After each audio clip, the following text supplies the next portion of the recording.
We're going to supply weapons to NATO at a large amount. They're going to deliver the weapons, and they're going to pay for 100% of the weapons.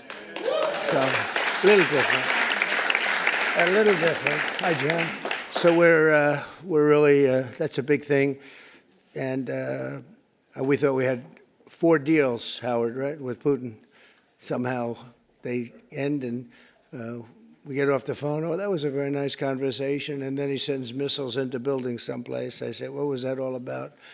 So anyway, so we're going to be doing that with NATO, and it's fully approved, fully done. We'll send them a lot of weapons of all kinds, and they're going to deliver those weapons immediately to the site of the war, different sites of the war, and they're going to pay for 100% of them. This all was made possible by going from 2 to 5% a month ago when I went there. So, yeah.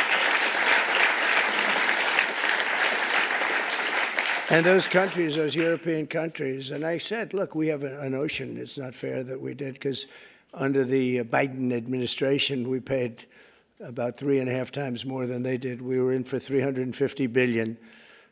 Got nothing for it. We were in for 350, and they were in for 100. So, which really meant one thing, because you have great business leaders here. It meant very simply that they were better negotiators than our president was. But so this is a very important thing, and hopefully that will come to an end. At the end of 50 days, if we don't have a deal, then we're going to have to do. We have no choice but to do secondary tariffs. You call it secondary tariffs, which are pretty tough, which we don't want to have to do. But let's see what happens. But we thought we had a deal. Numerous times, I'd get home, I'd say, First Lady, I had the most wonderful talk with Vladimir. I think we're finished. And then I'll turn on the television, or she'll say to me one time, wow, that's strange, because they just bombed a nursing home. I said, what? So we don't like that. But I want to thank you all for being here, and welcome to the first ever White House Summit of Faith and Business Leaders. You're really some of the greatest business leaders in the country. When I looked at some of the names, I said, whoa, that's big stuff we have here today. In fact, before I was president, I would have been very intimidated, but now I'm president, so I don't have to be. But today we celebrate the core values that built this country: and freedom, hard work, risk-taking, and above all, trust in Almighty God. You're very much into God in this room, and that's very nice. You're business leaders who believe strongly. We have some business leaders that don't believe strongly, and somehow you and I don't like them as much. But I want to thank Pastor Paula White. She's been my friend for a long time. And John, for convening this incredible group. You know, her husband's one of the most talented musicians in the world. Stand up, John. Stand up. Okay? I stole a couple of his songs for the rallies, and he never sued me, so I was very happy. But we all come from the same place, right? So it was great, and we appreciate it, John. Thanks as well to Treasury Secretary Scott Bessent, who's doing a fantastic job. He goes on television and he calms the market. I go on television, I rile the market, and I say, we better send him in there, Howard, right? And the market's become so calm and nice. So you're doing a good job, Scott. Thank you very much. You make any deals today?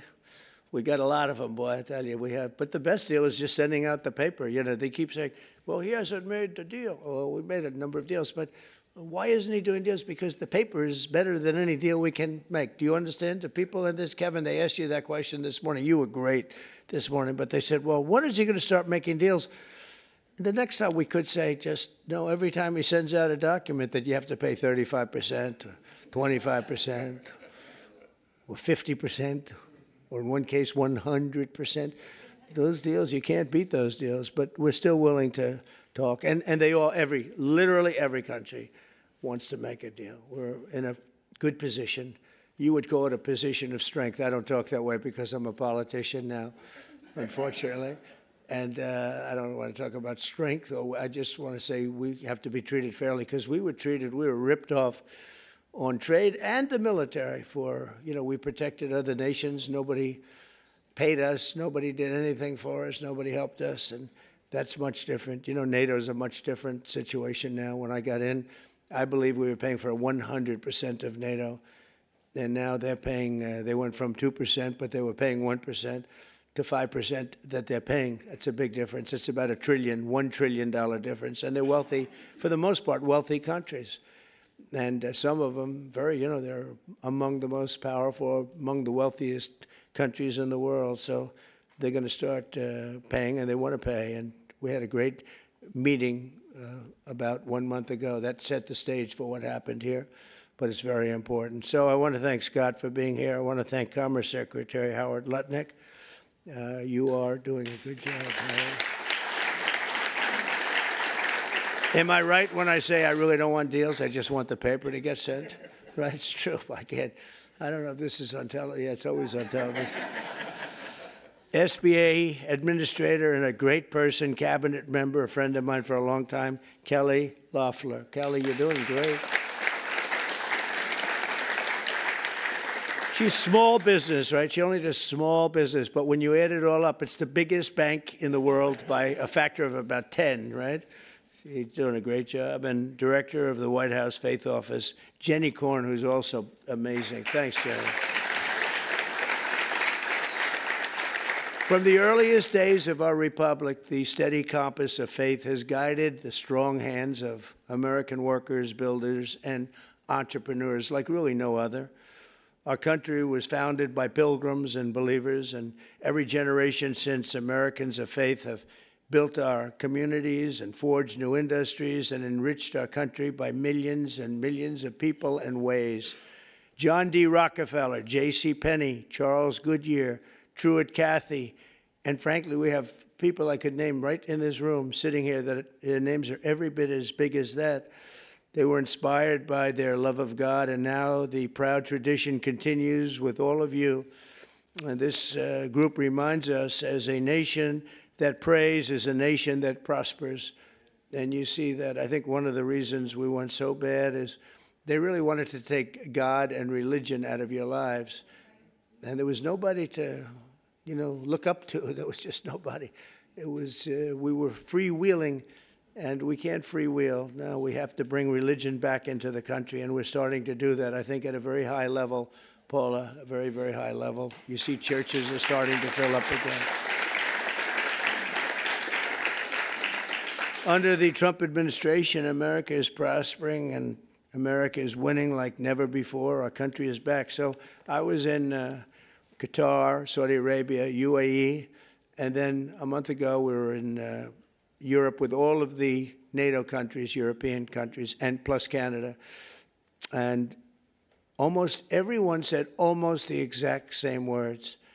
They said, 1 year ago, your country was dead. Terrible term, but that's what it is. Your country was dead. We thought it was finished. And now you've got the hottest country anywhere in the world. It's true. Is the hottest country. Did you see they found $25 billion of essentially profits last night? They said, where did it come from? It came from management, but it came from tariffs. And it came from, good business skill. And I've always made money. Now I'm making it for you people. I've had good days and bad days, but in good days and bad days, I always found a way to make money, and we have to do that for our country. But and we did 188 billion in Scott just now, 188 billion in tariffs, 188, and we haven't even started yet. That's only for cars and steel. We actually have barely started. The economy is roaring, business confidence is soaring, incomes are up, prices are down, and inflation is dead. It's dead. We have a bad Fed chairman, really bad. If he would lower the rates, and I tried being nice to the guy, it doesn't help. He's like a knucklehead. No, he's a knucklehead. A stupid guy. He really is. Each point, think of this, each point costs us $360 billion. Billion. 1 point, $360 billion. 2 points, you got $600, $700 billion. And we're way high. We're at 450 or 425, 450. And how do you go borrow money at 1% when the Fed has you at 450? And, it's not that easy. I get angry at them. Why are we paying so much? Because he's got you up at this number. And we should always be the lowest. Now that we're doing great, we have no inflation. Think of it. Our stock market hit record highs. Everything's hitting a record high. We're really running good with no inflation. And we should be at 1%. We should be less than 1%. I think Switzerland is the lowest at like 0.5%. We should be lower because without us, there's no world. I don't want to sound overly aggressive, but without us, you have no world. And we've put our country on solid footing. We had a man as president who was the worst administration, worst president in the history of our country. We've had some bad ones, but he's the worst ever. What he did at our border can never be forgotten. 25 million people allowed to pour into our country, all unchecked, unvetted, murderers, gang leaders, gangsters, people that you don't want in our country under any means, terrorists. We have many terrorists in our country, and we're watching them close. Tom Homan, by the way, is doing a phenomenal job. Christine Noem is doing a phenomenal job. We had last week, it was reported, nobody, not one, even I don't know if I believe that number, but it's done, the numbers are done by liberals. So they said, did you know that? They said we had nobody, zero, cross our border. It's the first time that ever happened. Zero. Did you hear that? It's like crazy. But we have people from mental institutions, insane asylums even. That's a mental institution on steroids, essentially. But we had people coming into our country. We can't have them. And we have to get them out. But we can never forgive this administration, this past. And I'm okay with administrations. I mean, I can go through a Democrat administration, say, hey, look, they worked hard, they tried hard. But the things that they did to this country, we can never, ever forget it. From the rigged elections to the border, to the transgender for everybody, from men playing in women's sport. You ever take a look at some of these records?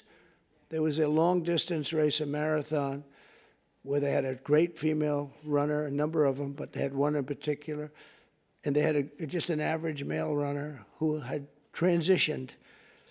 He won the race at the end of the day by 5 hours and 14 minutes. They waited for 5 hours. The weightlifting records are better, though. The weightlifting records are better, where they took a record that hasn't been broken for 18 years. 18 years. And, they'd add a quarter of an ounce on each side of the barbell. And they'd just a little tiny piece of stuff. She'd go up and she couldn't get it up. And this guy comes along. Have you lifted before? Yes, at a low level. He was a low-level lifter as a man, but transitioned. And he goes up to that thing. Bing, bing, bing, bing, bing. Could have done it all day long. Broke the record by 119 pounds. The whole thing is crazy.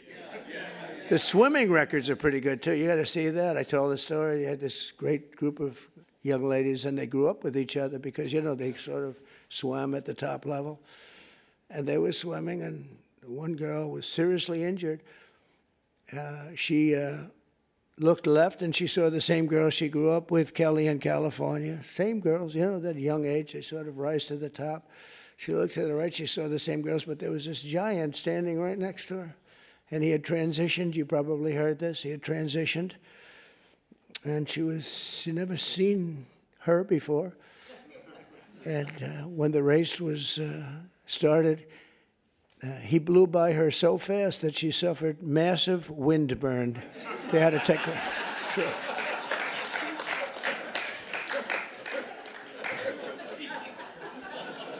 And he got out of the race, and he had a little lunch, and then he came back and watched the rest of the young ladies finish up.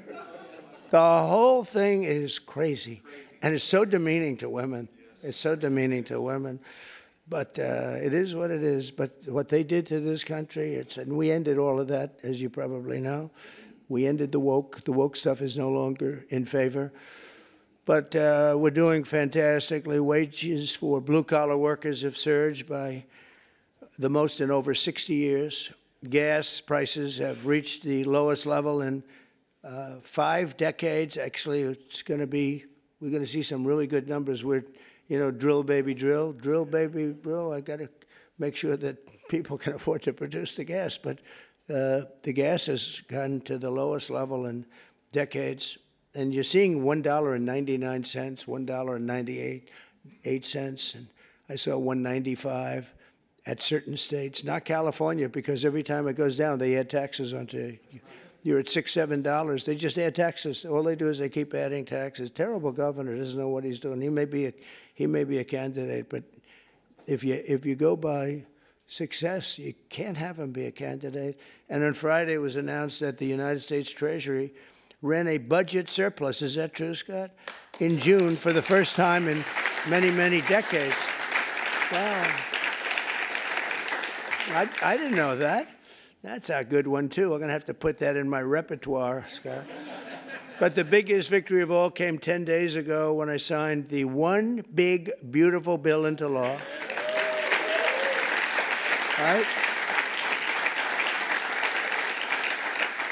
And just as I promised, we did something that was amazing. Everybody was against it. I wanted it. I know Scott and Howard liked the idea of it too, but it was very risky because they've never done anything like it in terms of the size. It's the biggest bill ever passed, of its kind ever passed, by far. And they were going to cut it into 2, 3, or even as many as 7 bills. And I said, the problem is that in the one big bill, everybody gets something. When you cut it into 7s, there are 4 or 5 of them, or 3 of them, right, Kevin, that you get nothing. All they're going to do is fight it. You'll never get them passed. And so we went with it. I was on a show called Deface the Nation. Have you heard of it? They're so bad. They're so bad. These people, they're so average. But I was on this show, Deface the Nation. Ladies and gentlemen, President Donald J. Trump on Deface the Nation. No, but they're all so bad. But we were on the show, and she said to me a question. She said, what would you call this bill? Would you want to have it called One Big Beautiful, or would you rather see it? I said, what I want is one great, big, beautiful bill. And Speaker Mike Johnson, John Thune, they were watching, and they said, what a great name for the bill. We actually ended up calling it that. Huh? We took the great out. I actually liked it even better. One great, big, beautiful. But they said, let's a little bit of a low key. But we got to pass. But we got to pass because there's something for everybody. And there are things that people don't like, but you need them for the country. You have to do some things that are great for the country, but they wouldn't necessarily get the votes. And we got the votes. Think of it, not one Democrat vote. All the goodies that we got, not one Democrat voted in either the Senate or the House. And we're talking about tax cuts and business. So many different things that are so good, right? Not one Democrat vote went with us, not one.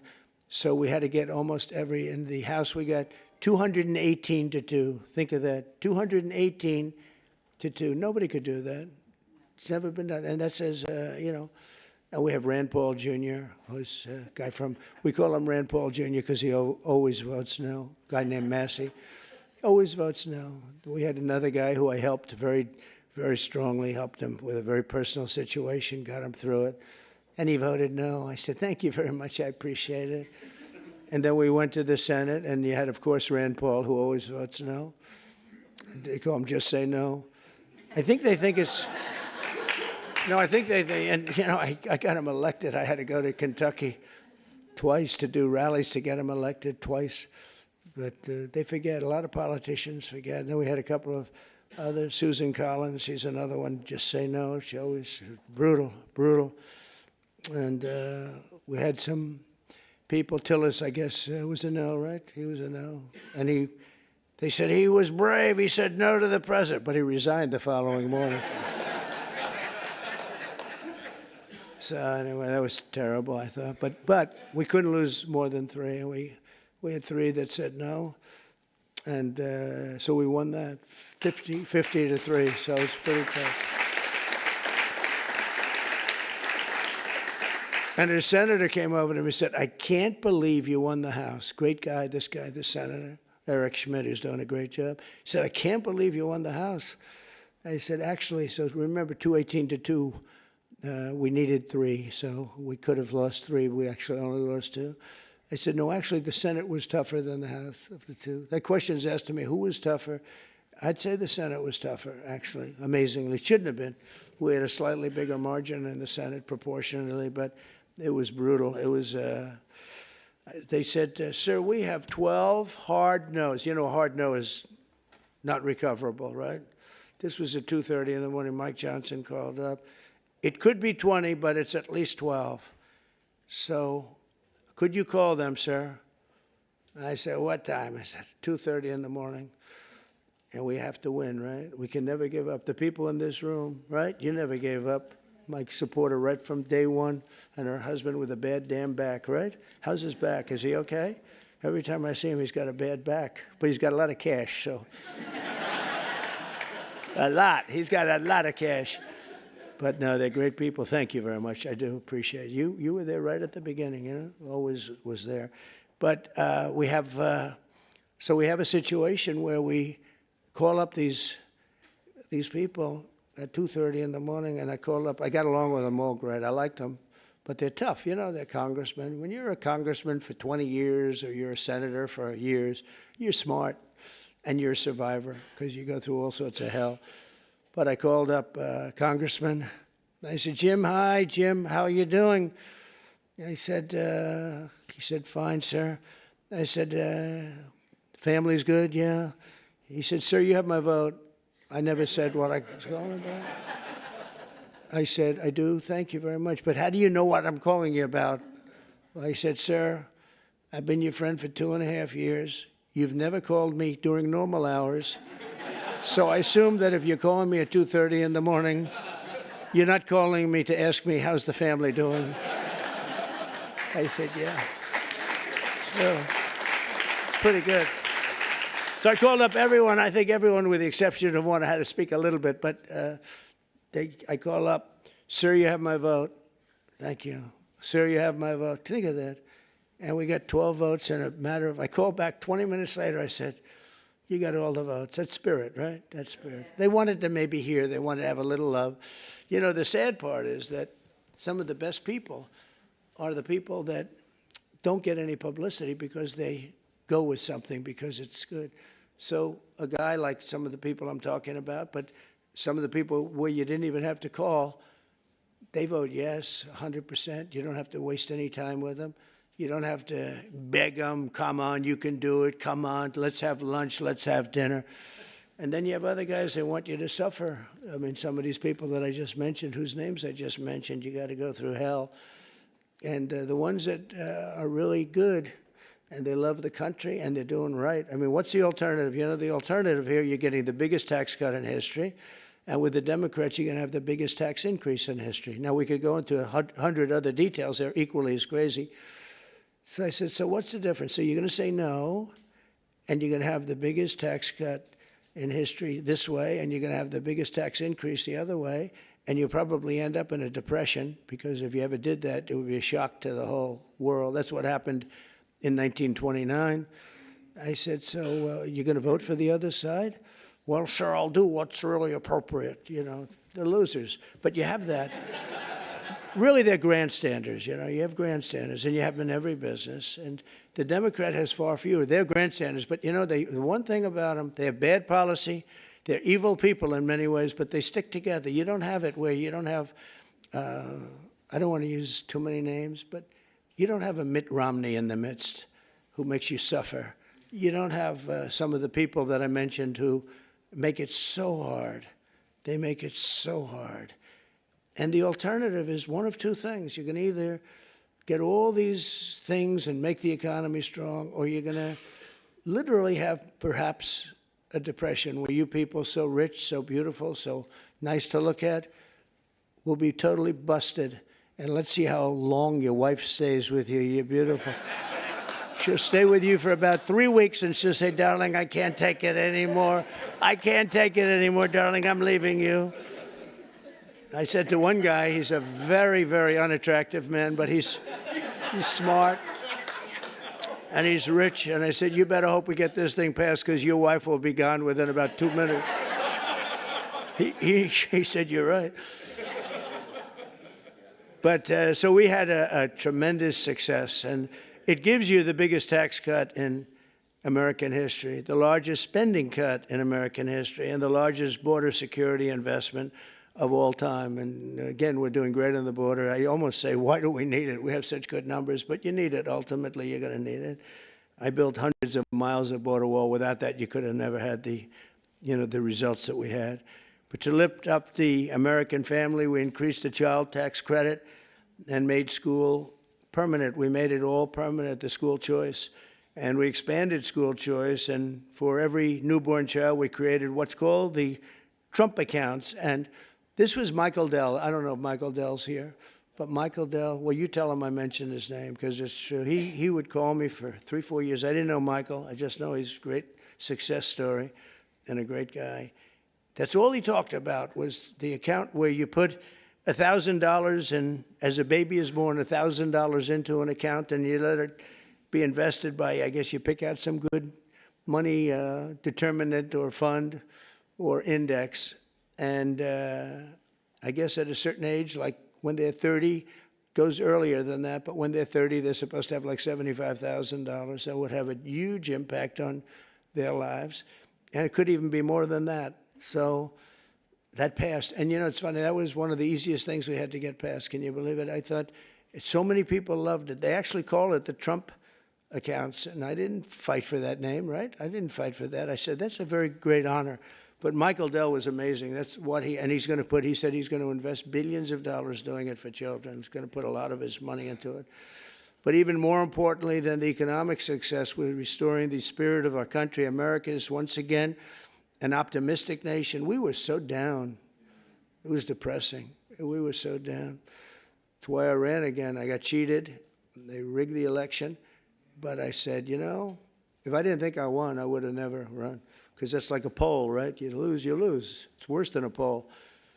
But I saw the lack of spirit in this country. For 4 years, it was a dark, horrible place. And for people of religion, they were arresting your pastors. They were arresting if you went to church and you had a service outside.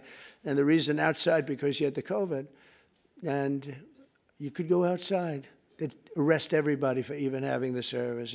I'll tell you, religion took a big hit because of the way they treated all of us. And we now have a confident nation, an optimistic nation, and we have one nation under God, and we'll always keep that term.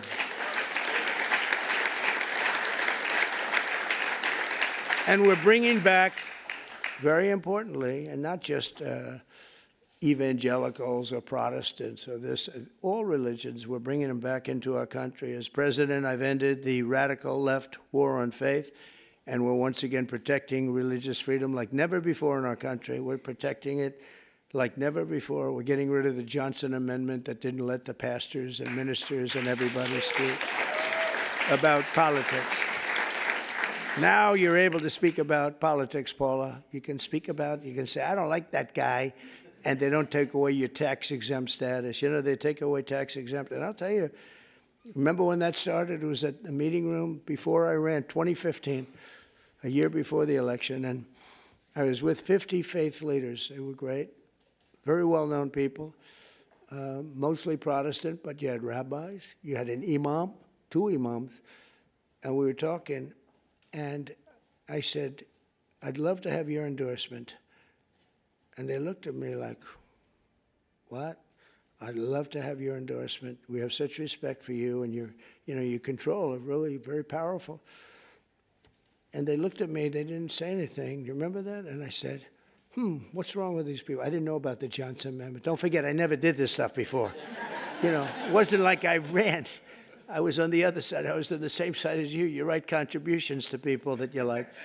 But I never ran, so I didn't know about the Johnson Amendment. And I called Paula and Jenny aside. I said, could I ask you, when I said I'd want your, support, your political support and endorsement, they looked at me very weird. What's going on? Well, sir, there's a thing called the Johnson Amendment. And if they even speak about anything having to do with politics, they will immediately take away their tax-exempt status. And if they lose the tax-exempt status in your world, that means you might as well close up your church. I said, you got to be kidding. So I can't really.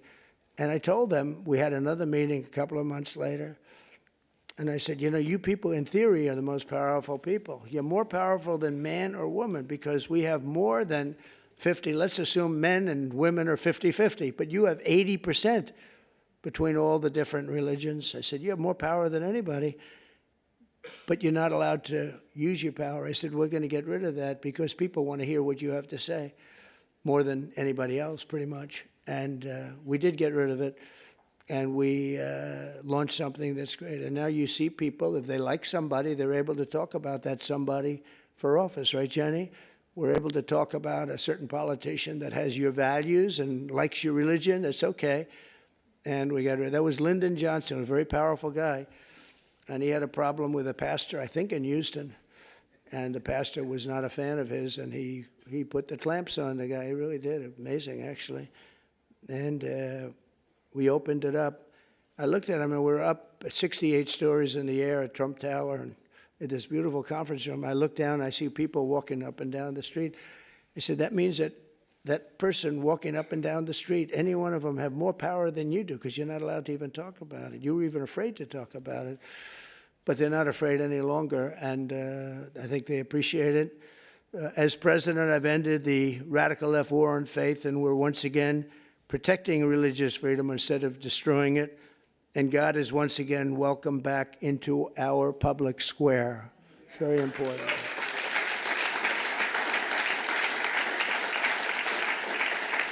And I stopped the Biden administration's persecutions of Christians and pro-life activists. They would put people in jail if they even uttered the word. And, well, look at me. I mean, look what happened to me. I was under investigation more than the late, great Alphonse Capone. Think of it. Al Capone would kill people for dinner. If he left the room and he didn't like them, he'd have them shot, killed, buried under a building someplace as part of the foundation of a building. They're all over the place. And I said, I had more time under investigation than the legendary Alphonse Capone, or probably anybody else. But I had a lot of good people with me, and most importantly, I had the base with me at a level that it actually became stronger. The one thing I did that was very helpful, I was indicted 5 times. Think of that. Indicted. That wasn't a word that was in my father's looking down, my mother's looking down. That my son's not supposed to be indicted, I think. I got indicted 5 times, impeached 2 times. All bullshit, right? All terrible stuff. And I got impeached for making a perfect phone call. Good luck, congratulations. I had a guy come up to me, a secretary of energy from before. Sir, could you call up, of all people, President Zelensky? And I called him. I actually held off. He must have come 10 times. Please, sir. It's because they wanted to do business or something, oil and gas. Who the hell knows what they wanted? You can imagine what they wanted, but they wanted, would you call up President Zelensky? And I did. When I finally got him, I said, congratulations on your win. He had just won. This is early in the process. Should have never been, that war should have never taken place, by the way. If the election weren't rigged, that war would never be happening right now. Millions of people being killed.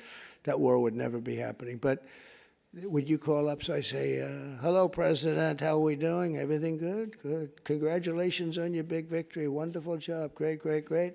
Hang up, that's it. I get indicted for making a phone call. I told that secretary, who wasn't the smartest bulb, he wasn't Rick Perry. You don't want him on your debate team, let me put it that way. Rick, you're not going to be on my debate team, Rick. But he's the one that asked me to do it, Rick Perry. And I said, thanks, Rick, that was a wonderful suggestion. I just got indicted over your stupid call. This is what we have to put up with, right? This is what we have to do. We have to put up with things. But it's been an amazing It's been an amazing period of time, and we've straightened out so many bad things in this country. I created a Presidential Commission on Religious Liberty and established a Department of Justice task force to eradicate anti-Christian bias, because you have a very big anti-Christian bias that you don't think about and you don't hear about it. I established the White House Faith Office to defend and represent people of all faiths, and it's located in the White House. You've never had an office. We've never had that. And Jenny and Paul are there all the time, but we have it in the White House, so people can call up and complain, or they can call up and say, you're doing a great job, whatever. But we have it actually in the White House. Nobody's ever done that. We've restored the fundamental principle that God created two genders, male and female. That was a tough one. And we're defending parents' rights, where the parents' rights have been taken away from them in schools. You look at some of these school boards, it's like they're brutal dictatorships, and we brought it all back. The parents have the control now, and last Monday, we effectively eliminated the infamous, as I said, Johnson Amendment, such a big deal, and various other amendments and things that really took away your free speech. That's what they've done. They've taken away free speech. I also want to recognize the incredible contribution of our great First Lady, Melania, and she says hello. And Melania did the Be Best initiative in supporting children in our foster care system. She visits a lot of children, a lot. Yesterday we went to the game, the soccer game. I don't know if you saw it in the Meadowlands. It was incredible. And she's always thinking about the children that have a hard time. By God, to really make America great again. I really believe that. I think I have a son. He's a great shooter, like a championship shooter. Don and Eric was a great shooter, both of them. But they said that at that distance with that gun, you didn't have a chance. And we turned the head at the right time, didn't we? Huh? We turned the head at the right time. So I don't know. Some people say it was lucky, and some people say something else. I say something else. I think God helped us. So I always believed in giving back to this nation, a nation that we love so much, and I know that everyone lives by that same sacred principle. The people in this room do, I can tell you. I hate when I see complainers, people that complain and they don't do anything about it. Like in many cases, the media, not all of the media. I must have had something because we won in a landslide. Think of it, we won every swing state. We won by millions of votes. We won the popular vote. We won there's a district vote that's very interesting. It's where the whole map looks red for Republican, by the way. But the whole map came out, I think it was 2,750 to 505. Think of that. That's broken into little districts, little areas. We had an unbelievable election, and so I don't know, somebody said, yeah, how do you win without the press? But we have a hidden press, and the real hidden press and the hidden vote is the people and the word of mouth. Word of mouth is more important than the press, and they see what we do, and they see how we do it. I want to thank all of you and your great communities, and it's a blessing to our country that you're here, and a blessing to our country that you become so successful and so great. And people look up to you, have no idea. You don't know. We take things for granted. You don't know. The people in this room are amazing. I even, looking at that list, I really said, that's something great. And you're all believers. I think, Paula, you wouldn't have invited people that were, not a lot of, is there an atheist in the room? Any atheists? I don't think so. I wouldn't want to raise my hand if I were. I'd be in big trouble. No, you invited all people that are outstanding in faith and success, and it's a very noble group. But it's because of the patriotism and goodwill of citizens like you that America remains strong and faithful and free. And together we're going to continue the fight for Judeo-Christian values of our founding fathers. We'll grow our economy. We'll defend our sovereignty. We'll protect our children. When you look at the job we did, I was just thinking, because President Putin said it to me, and other leaders said it to me, when they looked at those B-2s go in, and Think of it, they flew for 37 hours straight. We had 52 tankers, the gasoline tankers, and they rode along with them at different aspects, and they refueled. And not a screw was broken, not a mark was on those planes. Every engine was perfect. When they landed, they were just as good as when they took off. Think of that, 37 hours and about 40 minutes through a very rough territory. And those machines worked incredibly well, and literally not a problem. And when I honored the flyers, we did it last week, I also honored the mechanics, the people that took care of those machines. And I said it's equally important. And you compare that, same country, you compare that with what happened with Jimmy Carter. It was a sad situation. The helicopters were coming down and they were crashing, and the men were all over the place trying to get the hell out of there. And it turned out to be a hostage situation, and horrible thing. And probably it was one of the things that cost him the election, certainly. But when you think of that and you see this was, in terms of perfection, they think it was a perfect military. We sent the planes to Guam. Everybody thought we were flying to Guam. And they said, oh, they're going to Guam. Well, Guam's out of the way. And at the same time, we had some others going a different direction. I watched horrible CNN. You know, you have to watch sometimes your opposition, and they are opposition. And I saw that they had basically the plans of when we're going in, when we would be entering Iranian oil airspace. And I said, you know, that's weird. And I called the general, Raisin Kane. He's fantastic. I said, General, and Pete Hegseth, I said, I'm watching newscasts where they're saying what time you're taking off tomorrow and what time we're going to be entering the very dangerous airspace, the worst air space anywhere there is, anywhere that in the world. I said, what do you think? Sir, we'll be fine.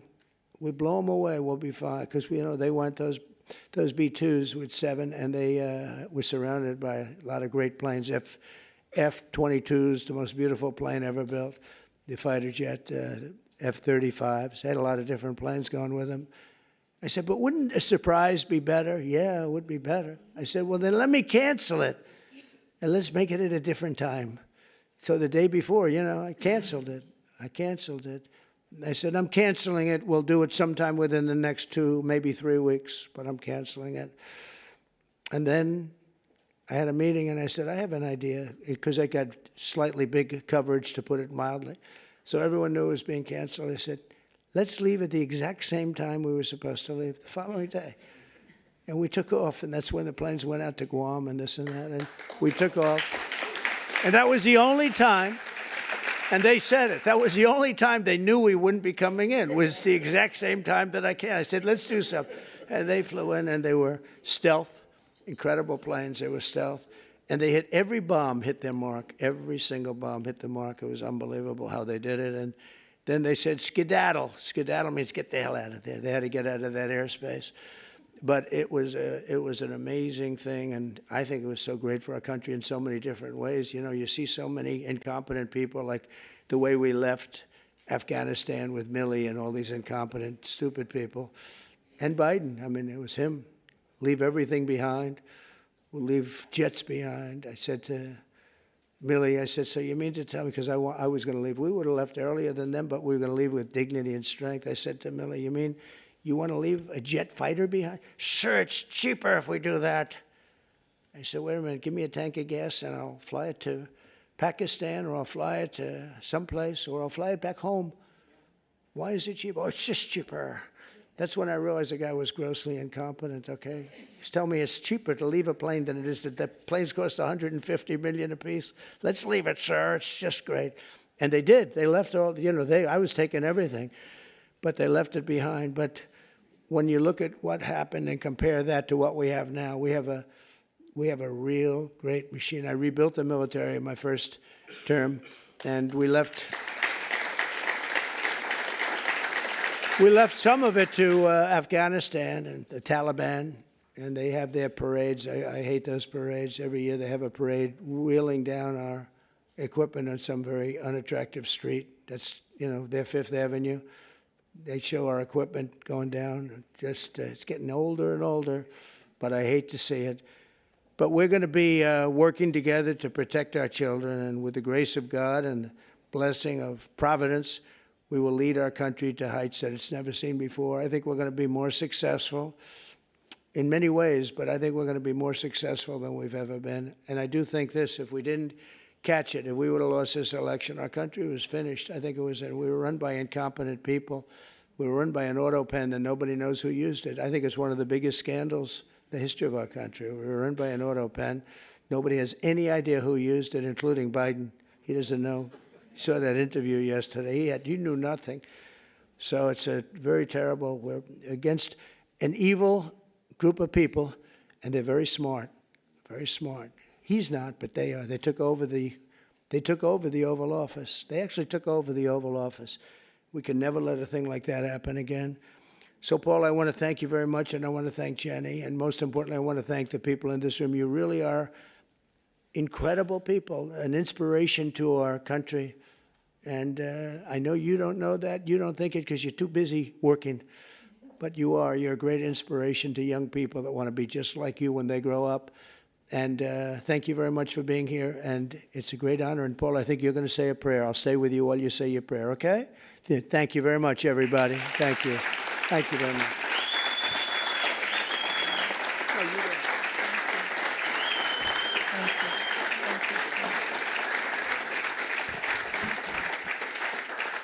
Thank you so much, Mr. President. You guys may be seated for just a moment. And he is our greatest champion of faith of any president that the United States of America has ever had. We are deeply grateful for that. We are very honored that you are all here with us at the White House, and where faith is not sidelined, but has a seat at the table. And as we gather today as leaders of industry, of vision, of faith, I believe that today is going to be very enlightened. And I'm so overwhelmed. We're getting ready to worship and pray, and to just think that prayer, worship, and doing good works is welcome back into the White House.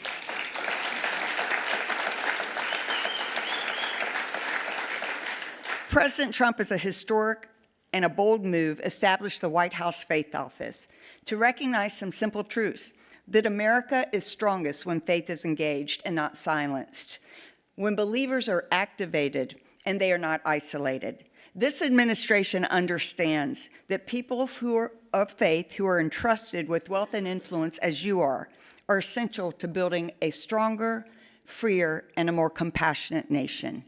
You're more than just CEOs and business leaders and entrepreneurs.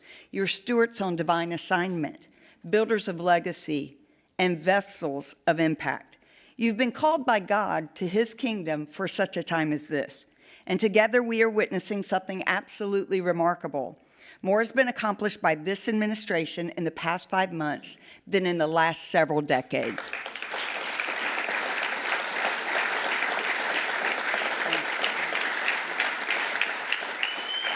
And that is due to the leadership of President Trump, his administration, and the great team he has assembled. America's spiritual and moral foundations have been restored, and it's only the beginning. Today's not just a luncheon. It is a moment of divine alignment, a commissioning.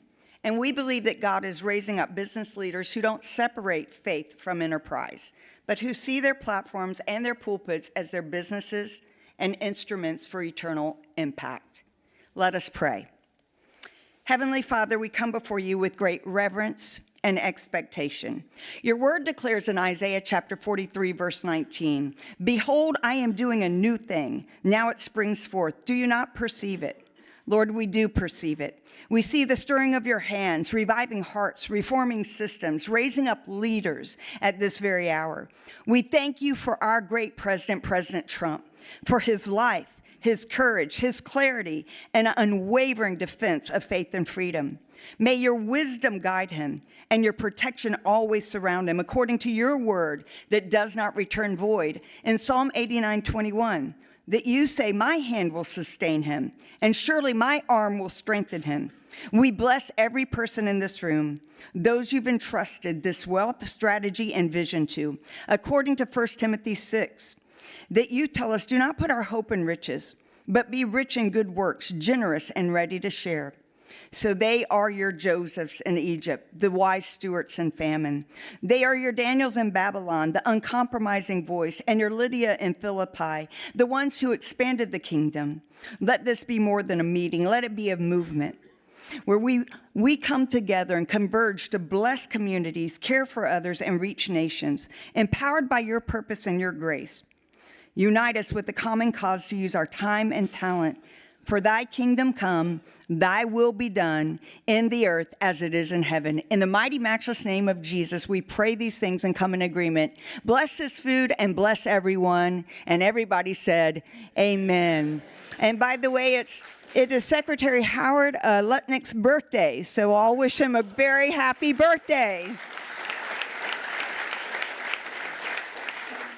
We are so grateful for your time, President, and my husband John's going to worship.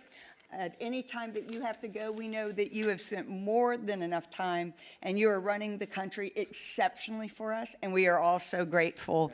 So he will stay as long as possible, but will you let President know how much we love and appreciate him?